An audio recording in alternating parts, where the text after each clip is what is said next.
As we mentioned, the low-pressure system that was Tropical Storm Lee has now brought soaking rains inland after drenching the Gulf Coast and the Florida Panhandle. Weather Channel meteorologist Mike Seidel joins me now from Brandon, Mississippi. Mike, good evening.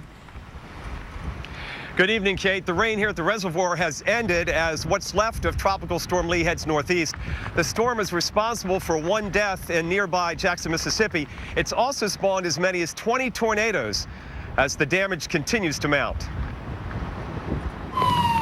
Suburban Atlanta is now the latest and largest city to feel the remnants of Lee. Strong winds and a possible tornado brought down several trees. This is a serious situation.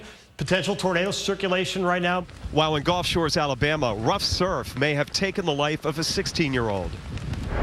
Lee has already brought 3 days of misery to Lafitte, Louisiana, where strong winds forced the water in and persistent rain has kept it rising.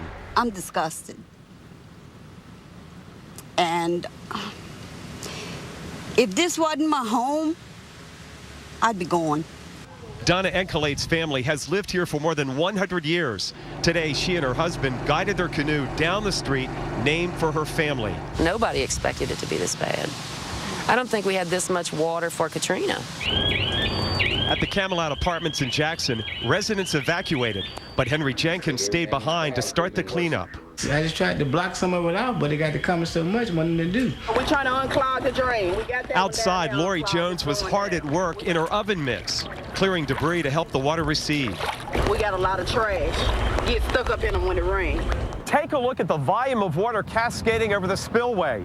It's much higher than average because we had almost a foot of rain last night here in Jackson, Mississippi.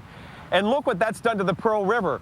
It's come up more than 20 feet since this time yesterday, expected to top flood stage overnight tonight. In many places, the problem is not water, but wind.